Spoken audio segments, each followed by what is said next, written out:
Saudações corais, meus amigos. Para você tricolor que está vendo esse vídeo, meu imenso prazer de estar apresentando mais uma vez este então canal que estava inativo. Me desculpe pelo esse ato, tá? E você deve estar se perguntando por que você está usando essa máscara. Não é meio brega? Não é muito modinha essa máscara de hacker? Cara, é que assim, a minha outra máscara eu acabei não encontrando, ela se perdeu aqui dentro de casa. Então eu simplesmente me esqueci, sabe? Da onde eu coloquei, eu não sei mais onde tá, se perdeu. Mas o que importa é que a gente voltou a gravar vídeo, tá? Por umas questões pessoais que eu não posso falar, eu acabei deixando de gravar vídeos, tá?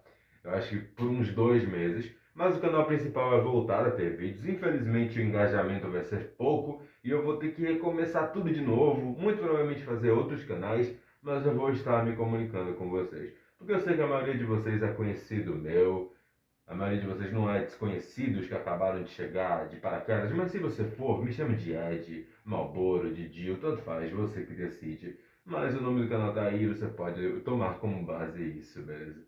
Vamos falar sobre esse jogo do Santa Cruz contra o Caxias, válido pela 17ª rodada do Campeonato Brasileiro da Série C, terceira divisão brasileira, de futebol nesse caso, né? O nome já diz Santa Cruz Futebol Clube. Você veio para esse vídeo, você clicou nesse vídeo para saber a respeito do clube. Não porque, sei lá, se você for rubro-negro ou alvirrubro, eu não sei o que você está fazendo aqui, beleza? Mas enfim. Voltando aqui, vamos falar sobre a escalação primeiramente. Isso é essencial, isso é crucial, tem que ser a primeira coisa a ser apresentada. Vamos falar sobre os 11 iniciais. Thiago Coelho, cara, tudo bem que Thiago Coelho ele acabou falhando umas 2 vezes, tá? A gente vai falando de jogador para jogador. Mas antes de qualquer coisa, eu não concordei com a escalação de Christian de Souza e eu vou explicar do porquê. Ah, mas você é um cara que simplesmente tá aí transmitindo um vídeo. Transmitindo não, né? Transmitir é quando é ao vivo. Você está gravando um vídeo do seu quarto, tipo às 1h30 da madrugada, sobre um clube que está na terceira divisão. Praticamente você tem, sei lá, aproximadamente uns 12 viewers, 12 pessoas que assistem seu conteúdo. Mas, cara, eu tenho muito apreço pelas pessoas que estão aqui. Muito obrigado por estarem assistindo, beleza? Mas assim, mesmo que eu não seja alguém que tenha repertório, mesmo que eu não seja um treinador em si, isso é algo básico, o essencial, que eu vou trazer para vocês logo logo, mas vamos falando de jogador para jogador. Primeiro começando por Thiago Coelho, a gente não vai enrolar mais, né? Eu comentei sobre ele aqui, acabei não falando nada. Sobre Thiago Coelho, cara, tudo bem que ele falhou 2 vezes. Ele acabou sendo expulso em um jogo, parece que contra o Ipiranga, se eu não me engane, salvo me engane, eu não me lembro ao certo, mas ele acabou falhando várias vezes. Então é compreensível que a torcida tenha um certo ranço dele. Mas querendo ou não, ele é o mais cascudo, ele é o mais experiente desse elenco. Por mais que ele tenha cometido aquela infantilidade de ter tomado aquele cartão vermelho por um lance muito besta. Mas assim, eu acho que o menos pior seria Rock Kennedy.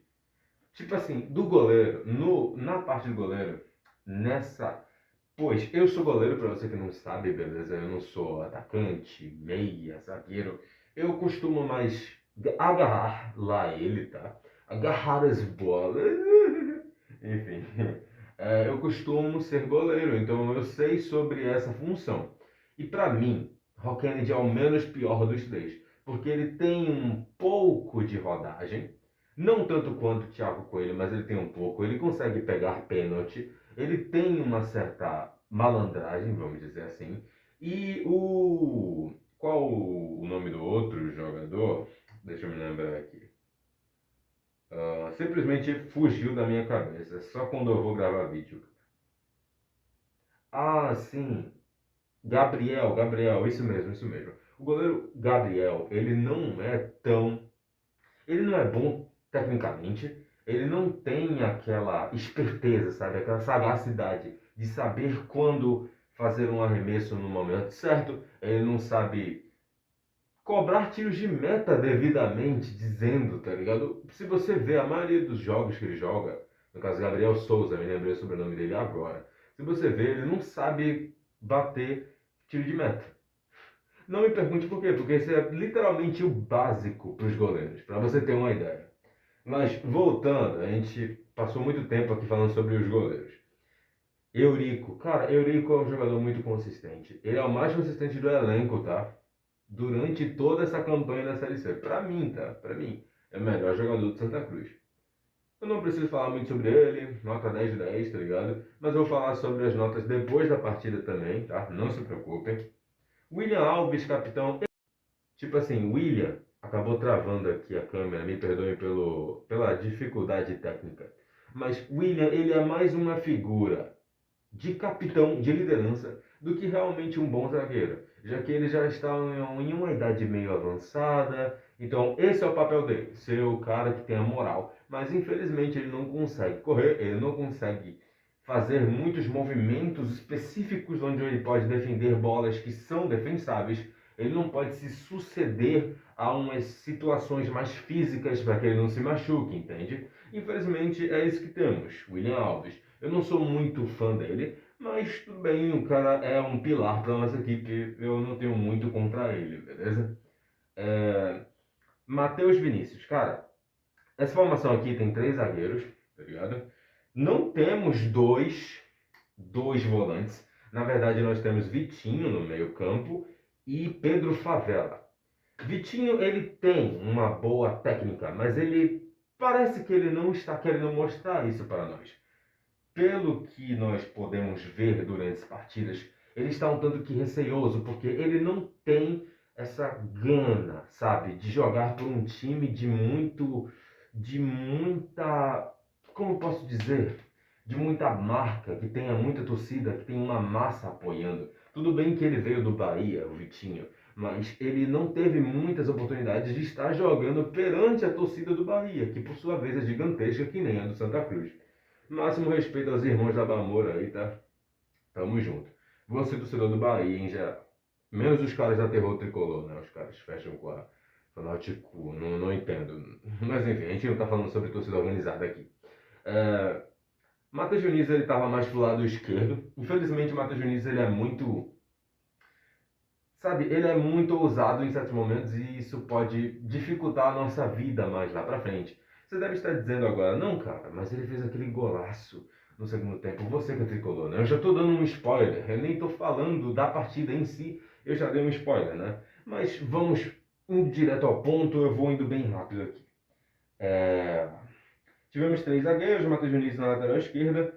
O Renato ele estava fazendo um papel de lateral direito, algo que eu achei muito curioso, sabe? Tivemos Everaldo como o cara que articula as jogadas, por mais que ele seja um jogador com um perfil um pouco mais ofensivo do que realmente um cara que pensa no jogo ali, mas ele é um cara de caráter, ele tem um certo carisma, ele tem uma personalidade dentro de campo que é crucial pro Santa Cruz, porque ele é um torcedor genuíno.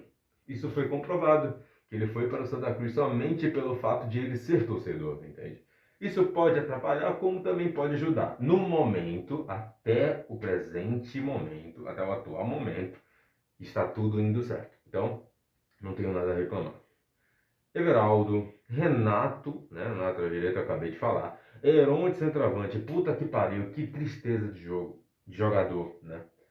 Esse cara simplesmente, na moral, se esse cara é o nosso camisa 9, fudeu. Simplesmente fudeu. Na verdade não é ele, né? Seria o Thiago Marques, mas ainda assim fudeu. Porque como é que a gente vai ser efetivo no ataque? Como é que nós vamos alcançar o objetivo que é o acesso para a Série B com um ataque tão precário? Nós temos uma defesa muito robusta, nós conseguimos nos manter, mas precisamos converter nossas chances, todas as nossas chances jogadas criadas, porque nós colocamos muita pressão sobre os adversários como mandante, mas não conseguimos efetuar os gols, não conseguimos fazer o importante disso tudo. Pois gol é a coisa mais importante que há em uma partida de futebol, como você já bem sabe, você telespectador. Silva, na verdade não, me desculpem, tá? Eu acabei me enganando. Silva e Pedro Favela foram os dois volantes, mas sinceramente eu acho Silva muito ruim. Pedro Favela ele tá melhorando porque ele tá arriscando muito mais de fora. Essa partida ele acabou não arriscando. Mas vamos falar sobre a partida em si, beleza? Calma aí que eu já vou, no caso, pro GE aqui ver o que aconteceu, as substituições. Vocês irão estar a par de tudo. Sobre a partida em si, meus amigos, o primeiro tempo, eu posso dizer que os primeiros 10 minutos foram de total controle, total pressão, foi um domínio amplo, mas infelizmente isso foi se esvaindo aos poucos, né? E meio que o Caxias foi reagindo, ele veio realmente querer buscar essa classificação, porque eles estão, na verdade estavam, na mesma situação em que nós estávamos. Agora só eles estão nessa figurativa, vamos dizer assim. Eles estão figurando uma situação bem delicada, onde eles têm a possibilidade de não classificar para o G8. No caso, na próxima partida, eles têm que ganhar de alguma maneira. Consegue entender? Para que eles classifiquem. Mas para mim eu estou pouco me fudendo porque eu prefiro Juventude. No clássico Caju, Juventude é muito maior, cara. Sinceramente. Tem mais torcida, tem um estádio, tem todo um apelo histórico. Então, cara, os três maiores do Rio Grande do Sul com certeza são Grêmio, Inter Bosta, os Morangos e a porra do Juventude. Porque o Juventude é foda. Um abraço pros caras da Mancha Verde do Juventude, tá certo? Sem mais enrolação, o primeiro tempo, nós estávamos tomando as rédeas da partida. No caso, logo, quase no final do primeiro tempo, nós tivemos a oportunidade com o Everaldo. E ele conseguiu converter o gol. Na verdade, não foi ele. Ele cruzou na área.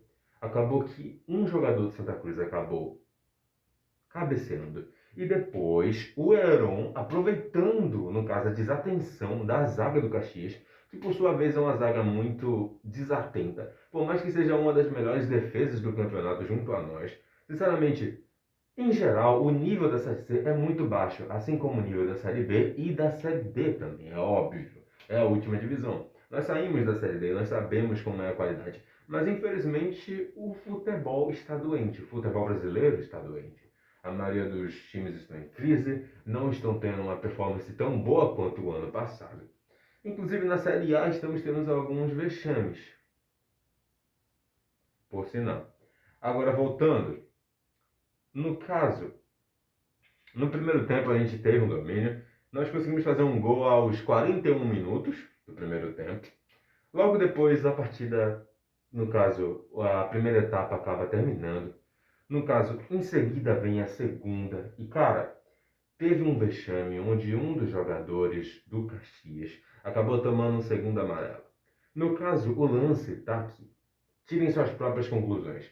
Para mim, a imagem não é conclusiva. Se nós tivéssemos uma imagem muito mais próxima, porque teve um certo, vamos dizer assim, teve uma intuição de cotovelada. Ele pode ter usado uma certa intensidade aqui, nessa região do Everaldo. É claro que o Everaldo ele valorizou muito, ele é um jogador experiente, é claro que ele iria querer comprar essa briga, fazer com que o juiz desse o vermelho para o jogador. Isso realmente aconteceu, mas nós temos que ver todo o contexto da história, temos que ver a imagem, porque infelizmente a CBF é uma lástima, todos esses campeonatos são muito fracos e são pífios, já que assim, na Série D já temos o uso do VAR, na Série B o uso do VAR já é desde o início. Na Série D começou nas quartas ou nas oitavas, eu não me lembro ao certo, mas não tem justificativa para não haver VAR, tá certo? Eu, como torcedor de Santa Cruz, eu achei muito exagero ter dado um segundo amarelo para aquele jogador do Caxias. Mas tanto faz, porque a gente ganhou, então foda-se. Na verdade, de toda maneira, aconteceu que Matheus Vinícius, eu acho que foi no minuto 20, antes do minuto 20, no caso no segundo tempo, um pouquinho no início, ele conseguiu fazer um gol de falta, um golaço por sinal. Aqui está o vídeo. Contemple, meus amigos, esta pintura. E ele conseguiu fazer 2-0, nós fomos controlando o resultado, não teve muito segredo, não teve muito susto. No primeiro tempo teve um sustinho, eu me lembrei agora de uma cena que aconteceu. No caso, o meio-campo acabou indo para frente, a zaga ficou meio desatenta e o cara conseguiu infiltrar e ficou na cara do gol. Ficou em frente à barra. Perdão. No caso, Thiago Coelho estava na frente. Ele conseguiu fechar o ângulo, ele jogou muito bem. No caso, ele agarrou muito bem naquele momento. Ele fez uma defesa de praxe, mas, sinceramente, o atacante do Caxias não é nem um pouco. Ele não tem nem um pouco de qualidade, porque perdeu um gol daquele jeito, um gol na cara do gol, só ele contra o Thiago Coelho. era simplesmente ele ter cavado, cara. Porque o Thiago Coelho já estava vendado ali naquele lance. Entende? Mas é isso, meus amigos. No mais é isso. Eu gostaria de dizer que mesmo que Heron tenha marcado esse gol, esse cara não deve ser escalado. E antes de finalizarmos esse vídeo, eu vou questionar um tanto que longo. Vamos para a minha tese, beleza? Tudo bem que eu sou um aleatório, que poucas pessoas me assistem e a minha voz não alcança muitas pessoas. Mas convenhamos, gente, a presença dos seguintes jogadores é um absurdo, tá certo? Para a qualidade que o elenco do Santa Cruz tem. O problema é que o técnico está deixando subir o seu ego. Ele é muito orgulhoso, ele não quer mudar a sua estratégia. Isso pode ser um problema, tá certo? Na segunda fase. Por mais que classifiquemos aqui na primeira, o que importa é classificar na segunda fase, tá bom? Aqui, podemos ver que Thiago Enes está no banco, Alex Wan está no banco. Cara, esses dois jogadores são laterais de ofício. Nós precisamos usar os nossos laterais direito e esquerdo. Ele pode ter poupado esses jogadores por saber que nós iríamos classificar para a segunda fase? Sim. Mas o elenco do Caxias é qualificado, por mais que hoje tenha jogado de maneira horrível. Então, assim, tinha uma chance de nós termos perdido para o Caxias ou termos empatado. Então, nossa vida seria muito mais difícil do que agora, consegue entender? Então, assim, Thiago Enes na lateral direita, Alex Luan na lateral esquerda. É só fazer o feijão com arroz. Eurico e William Alves são uma dupla excelente. Mesmo que o William Alves não esteja no seu auge, Eurico consegue ter, tipo, tem um equilíbrio. A vitalidade com a experiência. Então é algo muito bom. A zaga é muito consolidada, a zaga é muito sólida, tipo, quase nunca passa nada. Consegue entender? E assim, Silva, já tá na hora de ele parar, cara. Sinceramente, parar de ser escalado como titular, porque isso é um absurdo, pô. Nós temos Arilson no banco e ele é um volante de praxe, meu amigo. Esse cara sabe ser volante. Aquele volante cão de guarda, que nem Balotelli, que nem Balotelli. Mas ele é um pouco melhor que Balotelli, por mais que eu gostasse muito de Balotelli. E principalmente de Israel, que acabou saindo do elenco, infelizmente, né? Eu também gostava de Regis. Regis era um bom articulador, era melhor que o Patrick Galán. Infelizmente, mandaram o Ariel pra puta que pariu, né? O cara garantiu o nosso acesso e os caras só mandam ele fora. Complicado. Assim como o Vini Ora, vários outros jogadores, o Túlio, que está na Chapecoense, na Série A, fazendo gol pela Chapecoense, enfim. Esse não é o tópico aqui. O que eu estou querendo dizer é, nós precisamos de um lateral esquerdo e direito. É por isso que os nossos ataques não estão sendo tão efetivos. Assim como precisamos de centroavantes sendo contratados. Porque Thiago Marques é terrível, ele não consegue converter nenhuma chance em gol. Heron, ele consegue fazer uma coisa ou outra, ele é até um tanto que esforçado, ele é um Quirino 2, basicamente. Um Quirino 2.0. Ainda bem que a lei do ex não se fez provar e a gente acabou vencendo o Quirino. Imagine tomar um gol de Quirino. Seria um absurdo. Mas, voltando, cara. No mais é isso. No lugar de Vitinho, já que ele é um meia atacante, eu colocaria Patrick Arana. Porque ele é um cara que é inteligente, ele sabe fazer as coisas. Teve um lance aqui, ó, que ele quase converteu um gol. Eu não sei se eu vou encontrar o lance aqui, colocar, editar. Mas enfim, ele chegou na frente do gol, quase tinha convertido a chance, mas simplesmente não tinha dado. Consegue entender? Esse tipo de coisa acontece, mas Patrick Arana só está sendo colocado 15 minutos, faltando a partida acabar. Eu não sei se Christian Souza está é, escondendo seus 11 ideais, você entender? A base, porque já faz muito tempo, pô, já faz muitas rodadas, desde a quinta rodada, se eu não me engano, que ele assumiu o posto de treinador, ele não está usando uma base, um elenco fixo, tá certo? Um time fixo, nesse caso, no time, no campo, perdão. Então, assim, cara, eu acho o Thiago Marques menos pior que Heron, beleza? Porque ele é um pivô, ele fica ali na frente, ele tem uma certa utilidade nesse quesito físico, principalmente o Heron é bem baixinho. E, cara, também temos que falar de Cassiano. Vocês viram o que ele fez, né, na primeira partida dele. Contra o Maranhão, ele cruzou, cruzou, cruzou, quase que fazia diversos gols, quase que dava assistência, mas naquele dia simplesmente foi um dia fatídico e não deu para converter nenhuma chance. Não deu para marcar nenhum gol, porque simplesmente a bola não queria entrar. Isso é completamente normal no mundo do futebol, você entender? Porque o elenco do Maranhão era muito limitado, só tinha vagalume. E nós conseguimos perder para esse time terrível do Maranhão, que nem vai se classificar. Eu já cravo aqui para vocês. E também temos a questão de Everaldo, eu concordo, tá ligado? Eu concordo de ele estar sendo escalado. Mas Cassiano, ele é essencial para esse elenco. Tá entendendo? Porque assim, temos na ponta direita e na ponta esquerda. Ronald e Renato, no caso. Me perdoem, eu acabei me equivocando. Renato não estava de lateral direito. Era Eurico que estava de lateral direito. Ele confessou em uma entrevista de que ele não gostava de ser escalado desse jeito, mas Christian de Souza continua insistindo e tocando na mesma tecla. Entendam, não se iludam com a vitória de hoje. Fiquem animados porque se classificou. Mas se nós não nos classificarmos por conta de teimosia de Christian de Souza, será culpa única e exclusivamente dele. Tá certo? Então é isso, minha gente. É isso, era tudo isso que eu tinha para falar. Cassiano tem que ser escalado com o Ronald. Sinceramente, Ronald jogou muito bem hoje. O Ronald sempre tá jogando, ele sempre tá se entregando. Ronald, Eurico e talvez. É porque ainda é muito cedo falar. Cassiano, porque esse cara tem muita qualidade técnica. Vocês perceberam? É só escalar ele mais para vários jogos, para que ele tenha um certo repertório, para que ele tenha uma frequência, sabe? Para que ele entre na onda. Mas no mais é isso. Hoje foi uma vitória muito importante porque nós já garantimos praticamente a classificação para a segunda fase, né? A fase decisiva da Série C. E fiquem espertos, torcedores do Náutico e do Popote. Nós estamos chegando, pai. Nós estamos chegando. Enfim, meus amigos. Obrigado por terem acompanhado até aqui. Me desculpe, minha dicção não está tão boa assim. É madrugada, estou com um pouquinho de sono. Mas é porque eu realmente queria voltar a gravar. Esses erros de fala eu vou estar corrigindo. Eu vou estar fazendo roteiros, tá ligado? Porque assim, eu só estou querendo gravar esse vídeo muito rápido para literalmente só deixar o canal ativo, beleza? Mas no mais é isso. Obrigado por terem acompanhado. É isso. Saudações tricolores e corais para todos.